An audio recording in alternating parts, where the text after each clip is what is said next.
How to do the sewing machine maintenance job. A frequently asked question among the sewing machine users. Let's try to find out the answer. Equipment needed. 1. Cleaning fluid or oil. 2. Wrench. 3. Cleaning brush. 4. Cake pan for fluid soaking. 5. Flashlight. 6. Rubber gloves. 7. Testing fabric. 8. Vacuum cleaner with air sucker. 9. Small and large screwdriver. 10. Tweezer. 11. Pocket knife. 12. Hammer. Cleaning. First, unplug the machine from electric socket. Bobbin and needle have also to be removed.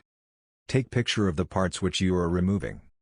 Disassemble all the small parts you can. Use vacuum cleaner to clean the dust. Finally, use cleaning brush, cloth and tweezer to remove the hard dust. Oiling and lubricating. Take the oil in a dropper and put 1 or 2 drops of oil. Turn the wheel by hand during lubricating. Sew some scrap fabric after oiling is done to get rid of the oil that are on the body of the machine. Finally, wipe off all the oil by a cloth before using it. Follows these tips to get a longer service life from your machine. Thanks for watching. You can subscribe our channel and hit the bell icon. To read the full article, please visit our website. You can find the link in the description. Thank you. Have a good day.